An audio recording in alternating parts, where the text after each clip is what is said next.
ladies and gentlemen, welcome into Rebuilt Episode 5. We're going to be talking about the White Sox contention window. Today it's Tony Marchese alongside NWI Steve, and we're going to be looking at, like I said, the White Sox contention window of Rebuild 2.0. Today we're joined by a very special guest. I know it's one of Steve's favorite buddies on X.com, KenWo for life, Mr. Ken. Ken, thank you for joining us today. Thanks for having me, gentlemen. Appreciate it. Always look forward to talking to you, Anthony, and Steven. You know, it's a pleasure once in a great while. The pleasure is all yours. That is confirmed. Well, gentlemen, we've got a lot to talk about today in terms of the White Sox contention window. This is episode 5 of Rebuilt. This will be a two-parter. We're going to bring in multiple guests to talk about this specific White Sox window. And a lot of the focus of today's episode will be around a very controversial topic in White Sox land. But before we get to that, Ken, why don't you let the listeners know a little bit about yourself, your background, and how you became the White Sox content creator. I don't know if you're retired now or if you're still technically doing content, but why don't you let everybody know about your background as a White Sox fan and what you've done in the content creation space. I've been a White Sox fan for a long time. I took a little break last year, but I was a White Sox fan since like 1983. My dad I was born into it. My dad took me to a ton of games in '83. Some of my first memories, you know, through the '90s. You know, I was participating on blogs with like Scott Reifert. He would do inside the White Sox or inside the clubhouse on the whitesox.com. I kind of made a name for myself there, being kind of a jerk off. You know, I enjoyed it. Imagine my surprise. And then Southside Larry brought me into Southside Sox back in the day. And I created content there. I wrote plenty of articles, game stories, all that kind of stuff. And that was in like 2007, 8, 9, 10 in that era. Then from there, I've been on the 108 podcast a few times. I've been on Barstool. I ran my own with a couple guys called Bad Guy Radio. We did that for a while. And now I'm here. Awesome. Ken, thanks for the background. We're going to jump right into some questions here regarding the contention window as we take a look back into Rick Hahn's master rebuild. The first question that we have for you is, should the team have been more aggressive fortifying the roster in 2020? And what areas did you think that Rick Hahn should have prioritized back in 2020 as they were entering what was the COVID year season? Yeah, well, in 2020, you know, they did bring in a few guys. They brought in Edwin Encarnacion. I thought it was a good move at the time. He did hit some homers. You know, his average was not where anybody wanted it, and he never played again after that. But I thought it was a good move when they signed him. Right field, they kind of, you know, went with Plan D and got Nomar Mazara to cover right field. That didn't really work out. You know, everybody could see that probably wasn't going to work out. They really missed on Zach Wheeler. I thought that was the guy that they could have got and they didn't get. And then after that, the next guys were going to be overpriced and not really worth the juice wasn't going to be worth the squeeze. And that you could either sign Hyun-Jin Ryu, Dallas Keuchel, or Madison Bumgarner. And they went with Dallas Keuchel. I wasn't thrilled when that happened, and we kind of see how that turned out. But in 2020, he did pitch fairly well. He did a pretty solid job in the shortened season. And, you know, as the trade deadline came through in 2020, it was clear we only had 2 starters. Dylan Cease wasn't up to par. Carlos Rodon was nowhere to be found. And the only guys we really had were Giolito and Keuchel. And Rick Hahn, as usual, did his best to do absolutely nothing. He didn't make a trade for any pitchers. I wanted them to trade for Lance Lynn during that season. They didn't do it. Later on, they did do it. But at that point, they didn't. And they rolled into the playoffs with not a third starter. And you kind of saw what happened. They split the first 2, and then that third one was going to be tough to win because they didn't have a third starter. So on that topic of game 3, and this is obviously something very hotly contested within the White Sox blogosphere, Twitter space, whatever you want to call it these days. In your opinion, did Ricky mismanage game 3? In my opinion, I don't really think he did. I would have started Garrett Crochet if I could. I mean, he was the guy. I wrote that article. Yeah, did you? Yeah, nice. Yeah, me too. I mean, that was the guy that needed to pitch the bulk of the games that year. He was the one that was pitching somewhat decently. He was the one that, he wasn't a known commodity. The A's never saw him, throw him out there, see what happens. They started Dunning. They got him out of there maybe a little early after they started him. Maybe you wanted him to face a couple more guys, but they went to Crochet. That's the guy you needed out there. Unfortunately, he got hurt, and then kind of the shit show started. And then maybe some of his moves could be questioned there. But, the way he started the game, I thought it was okay. I mean, I would have started Crochet, but that was the guy that needed to get the majority of the work, and then he got hurt. So what are you going to do, It was kind of fascinating watching a lot of the commentary in real time as it was happening, and then the subsequent days following it, people really blaming Ricky for Garrett Crochet's forearm, almost essentially exploding. And I think we all knew when it was announced that there was a forearm issue there, that was going to be the precursor to Tommy John that we saw in spring training of 2022. I never thought that Ricky mismanaged that situation. I know there were a lot of people that did, but I think you kind of accurately laid out my thought process with that. The plan made sense, at least to me anyways. You can split hairs about whether it should have been Crochet starting that versus Dunning. I think if Dunning had been able to get you more than 2/3 of an inning right there, maybe this whole thing shakes out differently. The plan itself, to me, was not a faulty one. But then seemingly Ricky was the fall guy for that. Whether or not that was something that was predetermined or not, depending on who you talk to, there seems to be some conjecture that decision was made before game 3 even took place. One thing that really stood out to me was just the visual of Ricky Renteria in game 3 for a lot of people. Hunched over. I mean, it was almost, you could tell he was sort of out over his skis because the plan was fine. It just didn't go the way that he wanted to. And the body language to me just resonated pure White Sox. Like when you think about like the White Sox, here's a guy who's got his hands on his knees. He looks like he's about to hurl. And that was a series that they should have won. They should have won that series.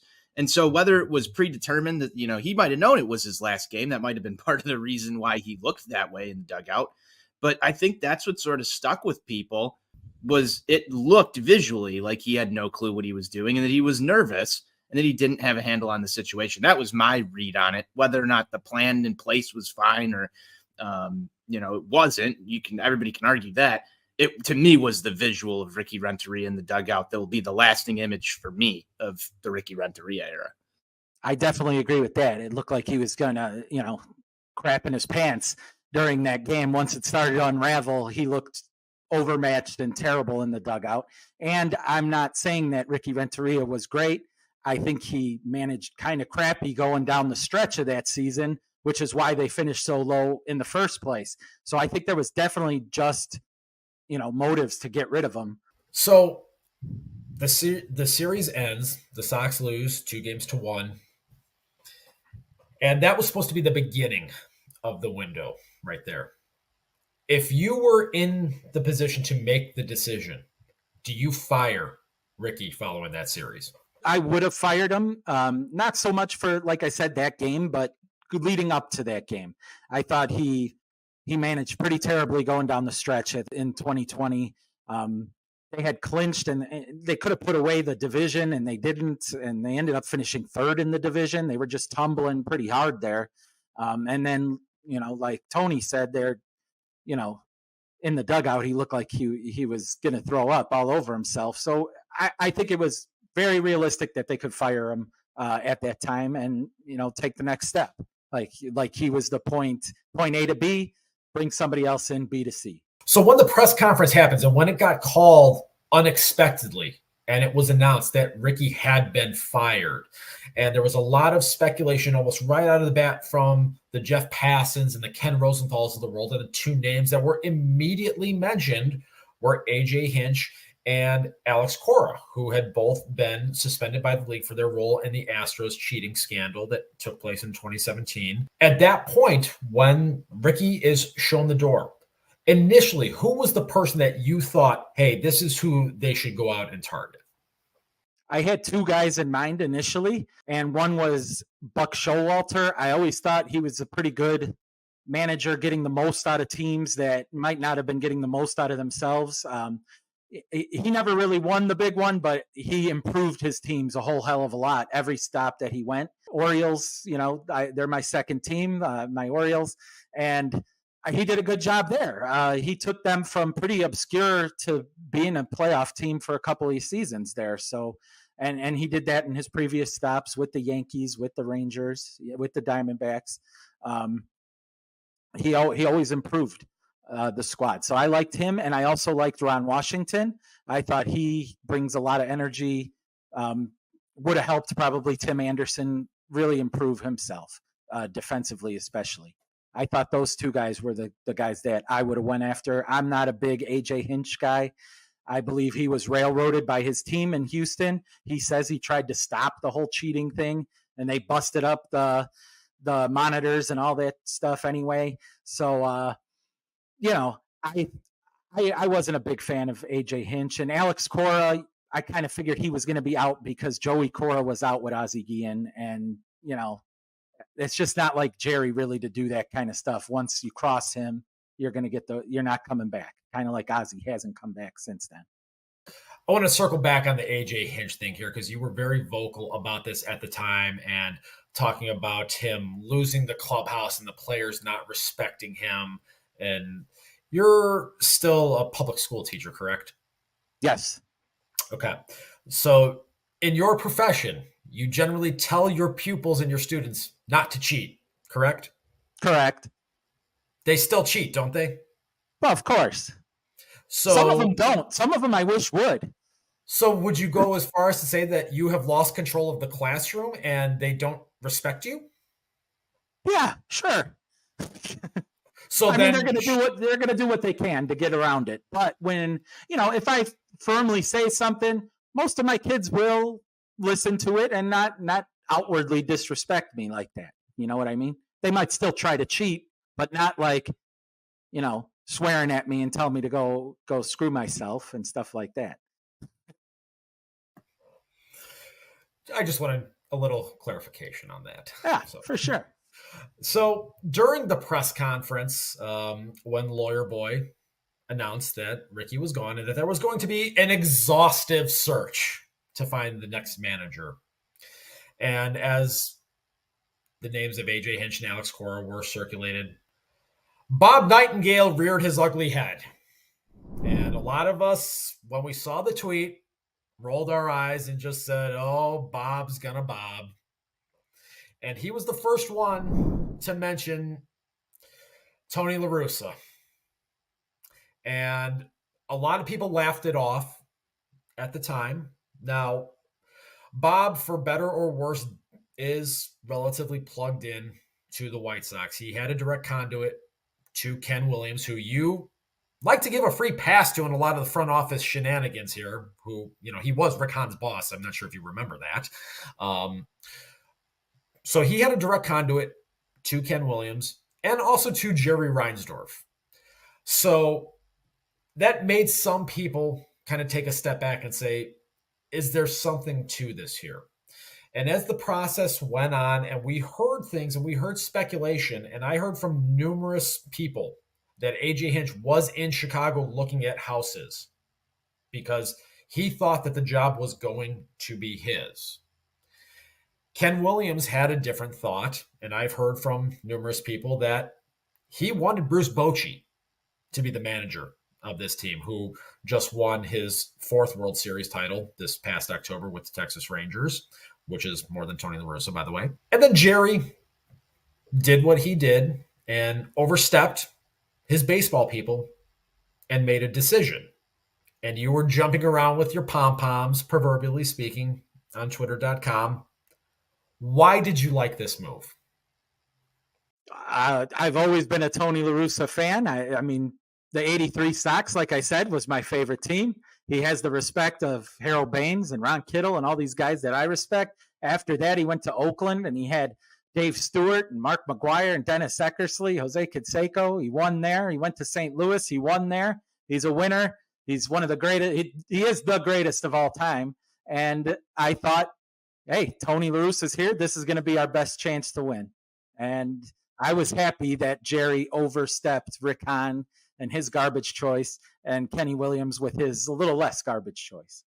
Now, you mentioned earlier about AJ Hinch and his cheating. You're just going to gloss over Tony La Russa managing a team of cheaters in Oakland that you. There's no testing. No testing. Your boy Jose Canseco has gone out and admitted that he was cheating during that time frame. Well, yeah, but there was no testing. So that made it okay. That's perfectly fine. Just bending the rules a little bit, Steven. If you're not cheating, you're not trying. I remember there being a piece that came out somewhere, I believe it was a former White Sox pitcher that was around the Tony La Russa era that talked about them doing some sign stealing as well. That was one of the original reports. I forget who it came out from. Might have been one of it was Jack McDowell. Jack McDowell. Yes, but the publication that ran it, I'm not sure who actually published that story. But immediately it seemed like after the Tony La Russa hire, there was a ton of bad press just about Tony La Russa. Now, there's some other factors that are to be taken into consideration. I mean, it didn't happen immediately, but it does come out right around this time, prior to spring training, that Tony La Russa had a DUI right around when the Sox made the hire. But there was, I've never seen this, Ken. There was a vast majority of White Sox fans that didn't like the Tony La Russa move. But what do you think the main reason behind people just disagreeing with this move right off the bat as it's announced in that October, I believe, late October, early November? Well, I mean, the DUI stuff obviously is an easy target, so they were all against that. A lot of the sports media in Chicago doesn't necessarily like Tony La Russa. And also, he's an older guy, so there's some ageism that goes into that too. And I believe that, probably would have been a little bit of the same if Bocce got in too, because he's an older guy too. So, but not as much. People love to hate Tony La Russa because he was on the Cardinals and he was on the A's, and those are powerhouse teams, and people weren't ready to accept him back. And he is Jerry's buddy. Do you believe that some of that was built into the mantra of the team? If you remember, there was a lot of questions as to whether or not Tim Anderson and Tony La Russa could coexist within the same dugout, with the bat flips and everything. A lot of people thought that Tony La Russa was going to end the quote unquote fun of the up and coming Chicago White Sox, who had just been sort of bounced out of the playoffs by what I considered a lesser opponent in the Oakland Athletics, and that the morale of the team was going to go down. Did you see any of that? Not at all. They started off real hot. Tony La Russa managed Ricky Henderson, who I know Tim Anderson liked to throw his bat and yell at Brad Keller or whatever, but Ricky Henderson was 50 times the showman that Tim Anderson ever was. And Tony and him, he managed him perfectly fine for 3 World Series appearances and all that. So I didn't have any issues with Tony dealing with the team like that. Did you find it at all fascinating that when the press release came out through the White Sox official Twitter page with Tony La Russa's picture, that AJ Hinch's signature was on the file? I believe Rick Hahn had something to do with that to show that he didn't make this move or whatever, like it matters because he's a fucking idiot anyway. So, what move is he going to make that's going to be any better? AJ Hinch has been a failure in Detroit as well. But I believe he probably had some influence over whoever created that graphic and allowed that to slide through. And he acted like a big loser baby in the press conference announcing Tony La Russa's hire with his face that made me want to slap him. He makes me absolutely sick, and I'm so glad that he's no longer with us. Giving Ken Williams a pass once again, are we? I mean, for all intents and purposes, let's look at the White Sox organization in their marketing department and some of the mishaps that they've had over the past few seasons. I mean, this is an organization that was unable to mail out the correct pin to season ticket holders just a year ago, and I look at that as just more of another thing that the White Sox should not have let get through, like not let that get through or out there. It's obviously that somebody was preparing a graphic, and maybe it could have been intentional by somebody in the marketing department who didn't like the hire. I don't know if Rick Hahn was responsible for signing off on, Twitter graphics, but who knows? It's a dysfunctional organization, or at least it was, and that's come out through multiple different media dumps. So you look at this past season, you had former players talking about dysfunction. This was just another sign to me of dysfunction from the front office. And that's kind of how I looked at it. I don't know about you, Steve. I just thought it was just classic White Sox, for lack of a better term. I mean, they have a way of shooting themselves in the foot from a publicity standpoint, more so than any team in professional sports that I can really think of, especially in this town that we all congregate near, so to speak. Your Bears are pretty close. Your Bears are in the team picture. I mean, they're in the team picture, but I don't think anyone does it quite like the White Sox do. Yeah. They really do things that just leave you scratching your head more oftentimes than not, and just asking yourself why. Why can't you just be a normal, functional organization? No, I agree. I do remember the Bears hiring a coach and having a press conference, and the guy never showed up, and he didn't take the job. So they're down there too. That was the guy from Arizona. I can't remember. Dave McGinnis. McGinnis. There you go. Yeah. So the Sox and Bears are head and shoulders above a lot when it comes to stupid things that go on in that organization. They are. For sure. I think a lot of the initial reaction to the hire and the negativity surrounding it was centered around two things. You talked about the off the field issues, and there was certainly a sizable portion of the fan base that looked at that as a disqualifier right away. And if that's the position you want to take, that is certainly your right. Just be consistent with that. That's all I have ever said with that. I think the other concern that people had, and this is something that I had expressed, was that the divide with the modern day analytics and trying to go back to the way that the game was played in the 1970s and the 1980s. And there are just simply things that we know now can be done better and done more efficiently. And I expressed concerns about things like hitting Adam Eaton second, or eventually, seeing Larry Garcia hit third. Those were things that were problematic that I was initially very concerned about. I did try to be objective about this thing from the outset and try to give him the benefit of the doubt while expressing those concerns. But I'm actually looking right now at the piece I wrote the day after the hire was made. And it's kind of funny to go back and look at this 2+ years after the fact. And I want to read this for you here.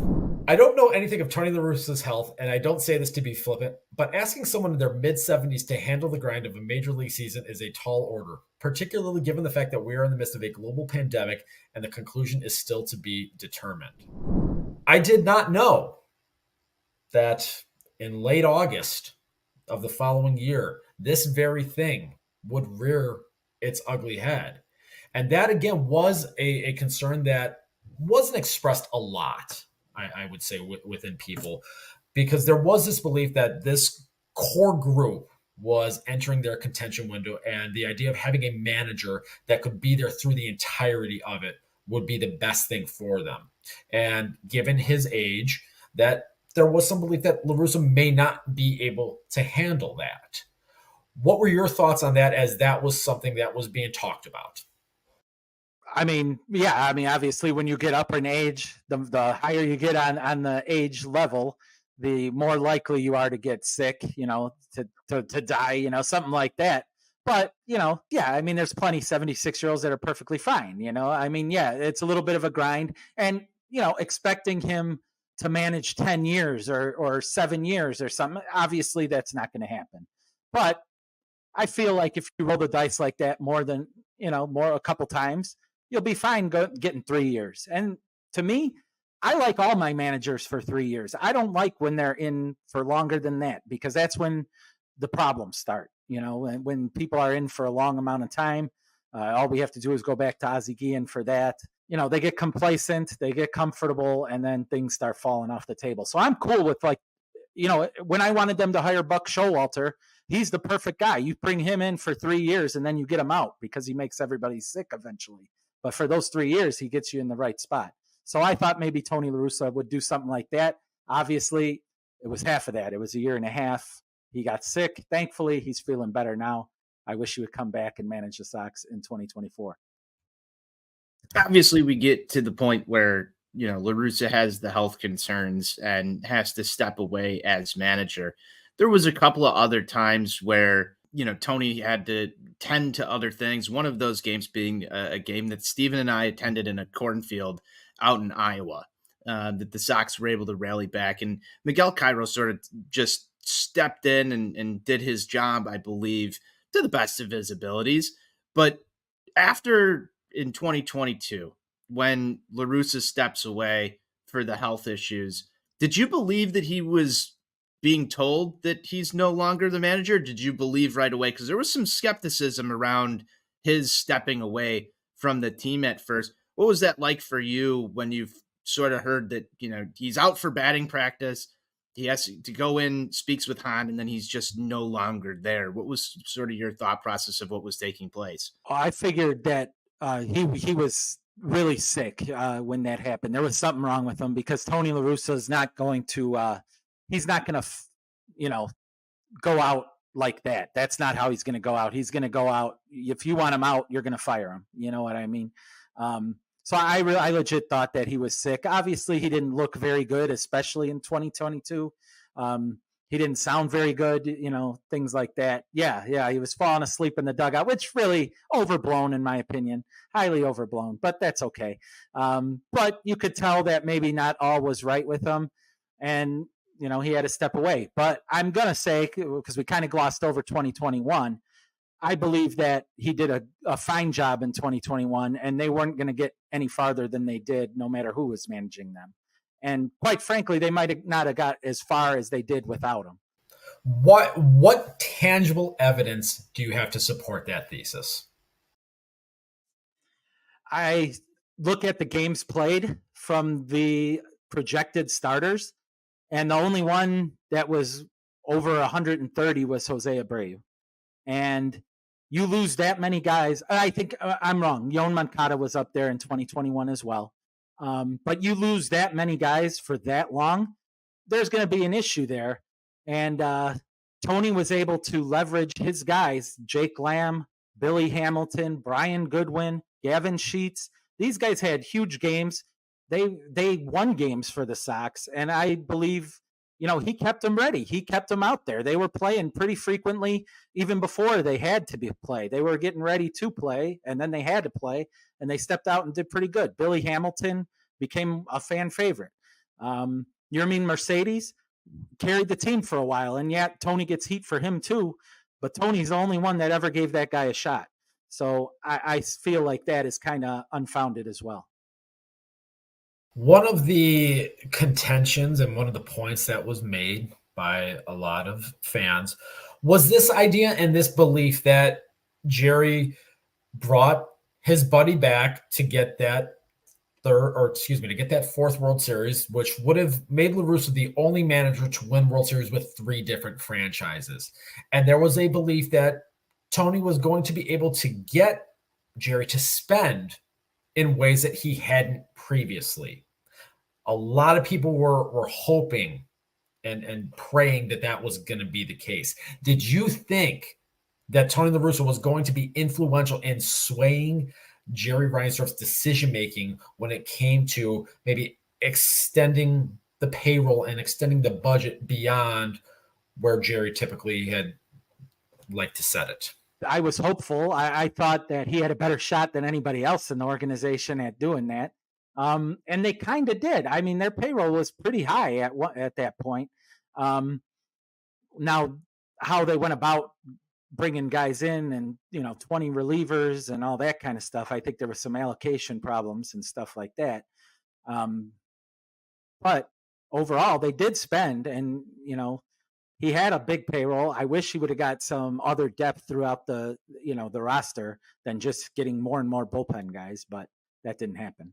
So you had mentioned previously that you didn't think that another manager could have gotten this team to where they were in 2021 and couldn't have gotten them any further. How do you think then that the front office, aside from what you just talked about with not going out and getting the likes of Ryan Tepera and Craig Kimbrell, what else should the front office have done during that 2021 season to help fortify that roster for that playoff run?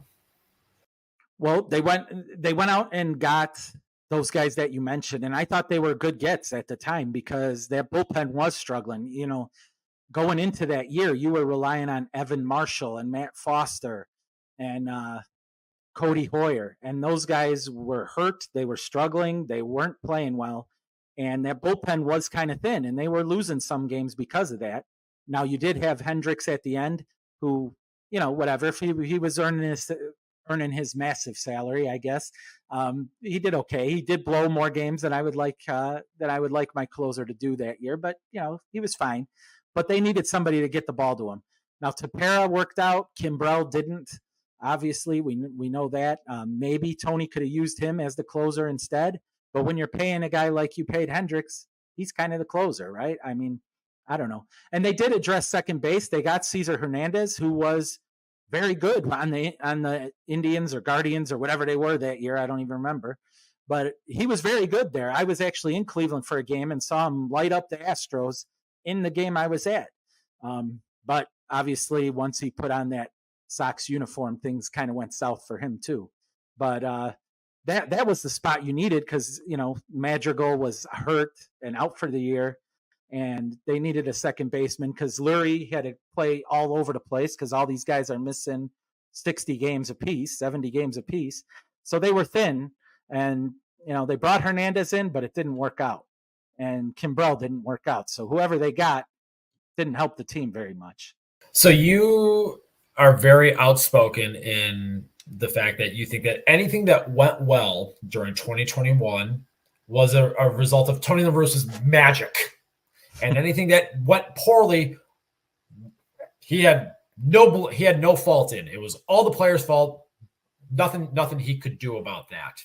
How is it then that a guy that is credited with creating the bullpen structure that we see a lot in the game today with setup men, the defined ninth inning closers, specialists all up and down the roster there, and you see the moves that are made with Kimbrell, with Tepera, and Liam Hendricks, who, it was talked about at the time of the signing, the connection that he had to Tony La Russa through their annual foundations and everything like that.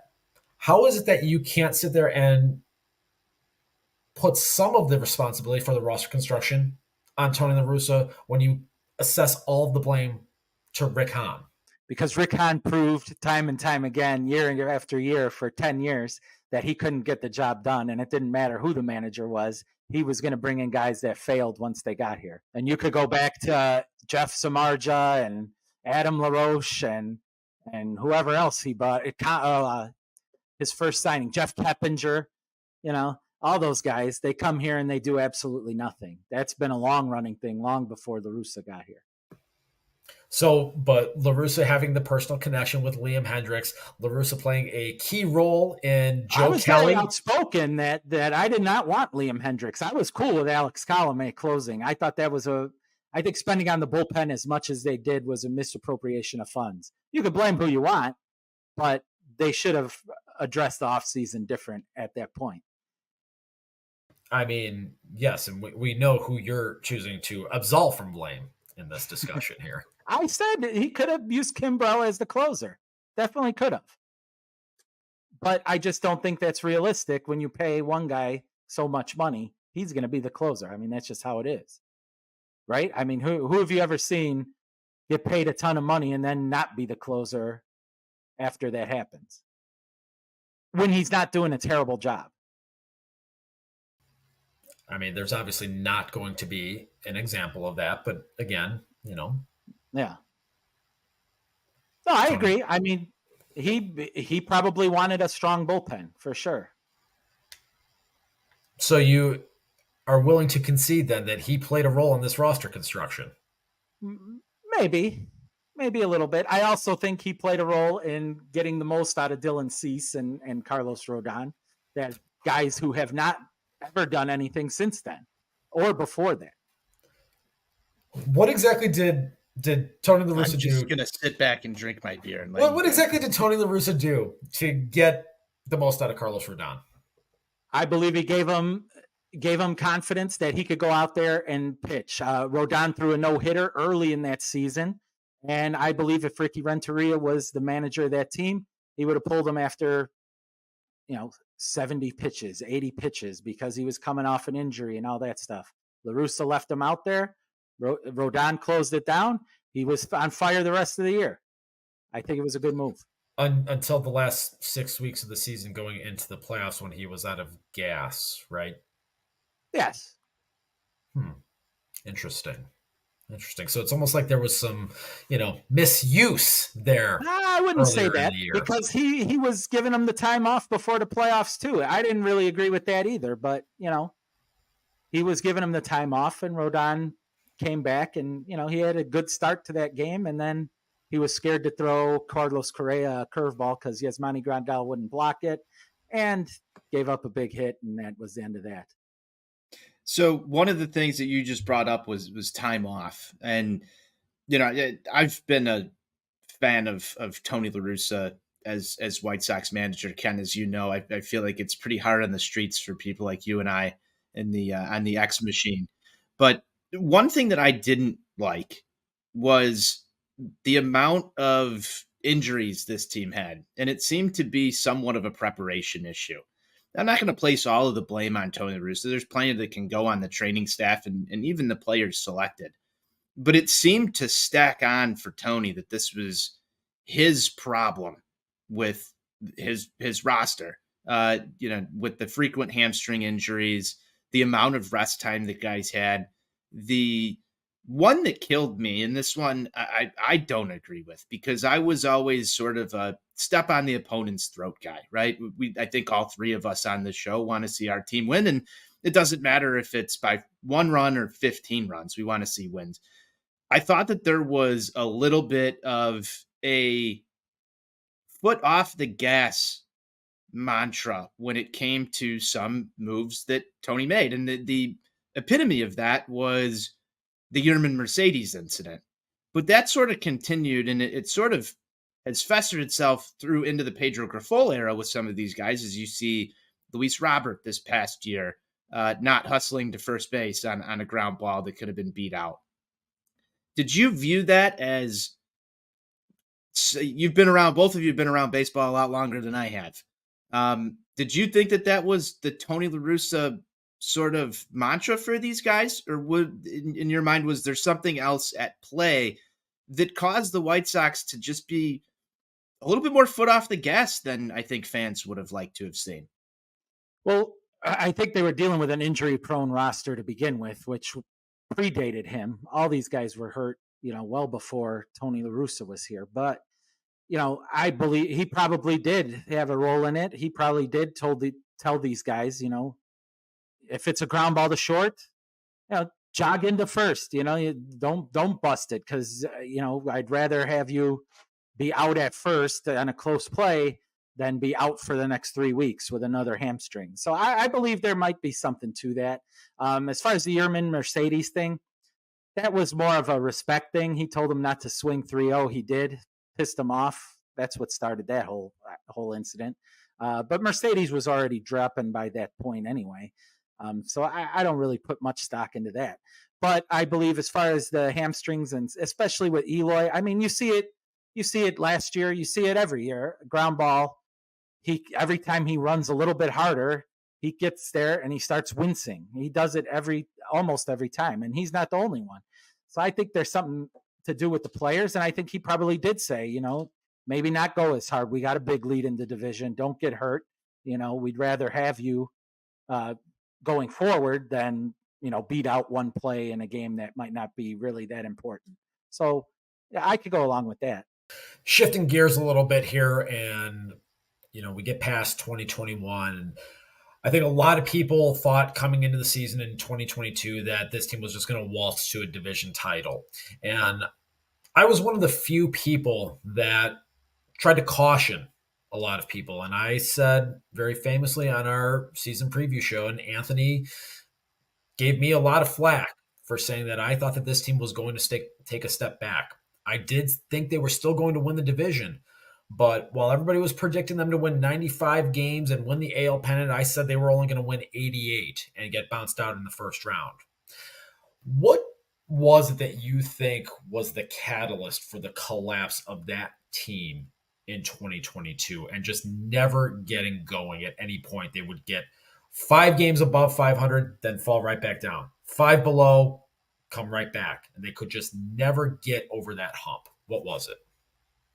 I think it had a lot, the same old story with these guys. It has a lot to do with the injuries. They're always hurt. It's hard to get in a rhythm when you have different guys out there all the time. And, the bench guys that came through for him the year before, 2021, Leary Garcia had a really nice year. 2022, he did not. And that's why he's no longer here. Now he's the Barves problem. So you'll be enjoying him over there. But, guys just didn't come through as much as they did the year before, and they could never really get on a roll. And they didn't have Rodon this next year. I think that played a part in it. And Lance Lynn started to get hurt a little more, and Giolito did not pitch as well in 2022. There was a lot going into that with the pitching as well. Now, Cease was amazing, but as you've seen, one pitcher only gets you so far. And Lynn came back and he was solid enough, but he wasn't the stalwart that he was in 2021. So everything falls apart for this team. They were actually in early part of September, they were still within striking distance of Cleveland. And, I remember being at that home series in mid-September when they got swept, that started a 9-game losing streak that ultimately was the nail in the coffin. They ended up finishing the year at 500 at 81-81. We talked about earlier, Tony having to step away from the team in late August through the remainder of the season due to his health issues, and Miguel Cairo stepping in as the interim manager during that time frame there. It's then announced shortly thereafter into the offseason that Tony La Russa will not be coming back, and that, again, this team is going to go through this exhaustive managerial search to try to find a replacement to do what I had termed try to get the dead cat bounce out of it, because there were a lot of problems that I saw manifest themselves during that 2022 season. Who was it then at that point that you were hoping would take over the reins as manager for this team going into 2023? At that point, I had 2 guys in mind. And one was Ozzie Guillen. I thought maybe, he's watched this team. He's friendly with a lot of the team. I thought maybe he would be the right choice, and probably the inject the poison choice that Vince did with the NWO. I thought maybe you inject the poison and put Ozzie in there and see what happens. And it's either going to be great or it's going to blow up in your face and he's going to have a heart attack, and that'll be the end of that. I thought that was an option. My second choice, if they were going to go with somebody brand new, I wanted Willie Harris. I know he's got Sox ties. I know some people don't like that. Whatever. But I listened to Willie Harris on the radio, and the guy he exudes energy. The way he coaches the Cubs. all those guys love him. He's, I know third base coach is a different story than being a manager, but I thought Willie Harris, if they were going to go for a brand new manager, that would have been my choice. I feel like he has managed in the minors. He's in the majors now. He's kind of taken the steps. Feel like he's ready for a job. I like both of those names, Ken. And Willie Harris was sort of my pick for manager as well. I mean, talk about a guy that has some serious White Sox ties. He scored the most important run in franchise history of our lifetimes.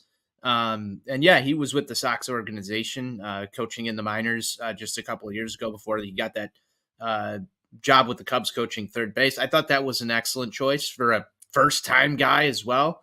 And then obviously the Ozzie Guillen stuff, somebody who's been completely tuned in to the Chicago White Sox since his last tenure here. Now he's doing post-game shows and seems to have a relationship with some of the players. I thought that would have been a good move as well. Steve, I don't know if you've got anything to pile onto that.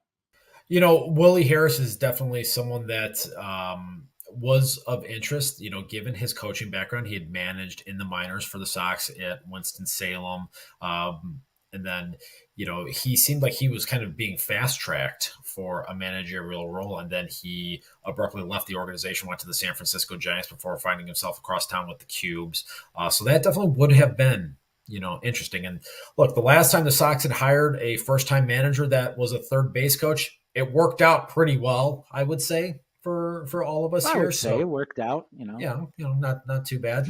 I had reservations about Ozzie. Just given some of the things that he had talked about, his disdain for hitting home runs, which Kenneth, I believe you're a ball go far, team go far guy. Definitely a ball go far, team go far guy. Okay. Sox already took a bad turn in that department going into the 2023 season when they let Jose Abreu go to Houston Astros. Did they let him go or did he run away? Well, could you fault him? That's not what I asked. I mean, he ran to the money for sure. He famously said that he was going to negotiate his contracts directly with Jerry Reinsdorf going forward. Yeah. So if he wasn't willing to negotiate, and I had wrote about this at the time, the tone of him heading into that season in 2022 was vastly different than what it had been. No, I agree. I think he was sick of what was going on. I think he was sick of the injuries for his teammates. I think he was sick of carrying the load. I think he was kind of like DeMar DeRozan, where he was, he's getting up there and he's carrying the load and waiting for somebody else to step up, and nobody ever stepped up. I believe that kind of did have something to do with it. I think it wore on him eventually. And I think that's respectable. I will actually respect that perspective on it here, even though he is a hashtag traitor.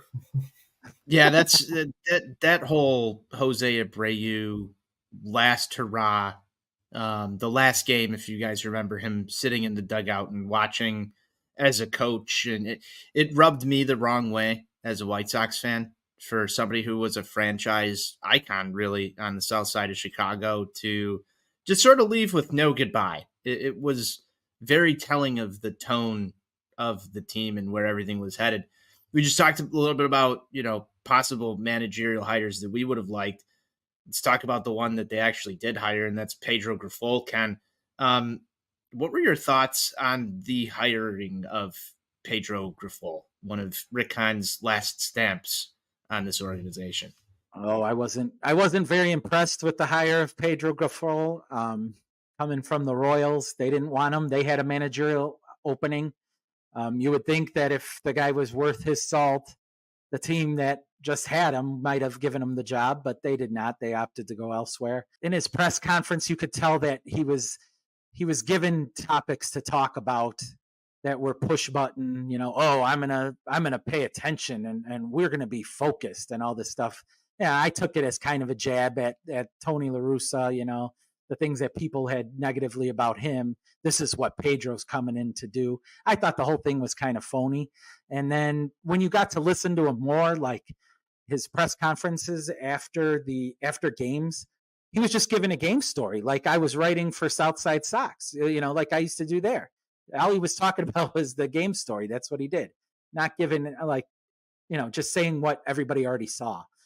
So I kind of did not feel well about Pedro Grifol, and I believe those feelings were justified, I guess, afterwards, because he sure looked lost to me all year long. He let the guys run over him. Everybody was scared about La Russa kind of losing the clubhouse, but it was Grifol who really lost him, in my opinion. Yeah, it was certainly an interesting 2023 season, and we'll get into that a little bit more as we close this series down on our next episode. But Ken, any thoughts before we leave on the firings that took place of both Rick Hahn and Kenny Williams just this past season? Did you see that one coming at all? I was hoping for it. Like I said at the beginning of the show, this last year was the first year that I was hoping that they lost every game. I was really hoping they lost. When they won, it made me mad. I was hoping they would lose just so they would fire Rick Hahn, because I believe that guy has no talent, evaluation skills. He's a no talent ass clown, as we like to say in the wrestling business. I was thrilled when they got rid of him. Kenny Williams, as Steven made it known that, I have been a Kenny Williams guy in the past, but apologist is the term. And guy, both. But he was clearly past his exit time too. And if it took him to go to get Hahn out, I was all for that as well. So I believe that was a great step in the right direction when they did fire those guys. My final question for you, Ken, and thanks for hopping on here with us and talking through some of this stuff. Are you rooting for the White Sox in 2024? Are you still, renounced your White Sox fandom and following the Houston Astros? Baby. You're back? Okay. I'm back, baby. I hope they win every game now.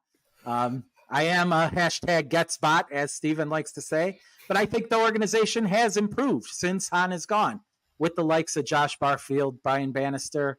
My guy. Yeah, Steve's guy. Are they making huge signings right now? No, but who are they going to sign? They're not going to sign Ohtani and the $300 million guys. It's just not going to happen. So hopefully some of these guys hit, and then they'll have a better base going forward after this year. But I think they're on the right direction. I do like Bannister, like Steve. I think he will get the most out of some of these guys. We'll just have to wait and find out. Ken, I have one final question for you here, and then we will certainly wrap up. I'm wondering if you could tell me, between these three players here, who has the most World Series home runs between Paul Konerko, Carlos Lee, and Scott Podsednik? I will abstain from that question, as I do not care for either of the two correct answers. So you don't teach math, is what you're saying? I do not teach math. I am not a math teacher. Noted. That's all we got. Terrible trade to trade Scott Podsednik for Carlos Lee. We could break that down in the 2005 rebuilding of a champion, if you guys do that series. Ooh, giving us ideas, free ideas. I like that. Maybe we'll I thought you charge for those things. Maybe we'll save that. We'll save that for next year, for the 20th anniversary of the famous home runs hit in the World Series by Paul Konerko and Scott Podsednik. Sounds good to me, Steven. That wraps up episode 5, part 1 of Rebuilt, a Failed White Sox Project. Ken, it was an experience. The pleasure's all yours, Steven. Well, agree to disagree. Go Sox. Thanks, Have a good one, guys.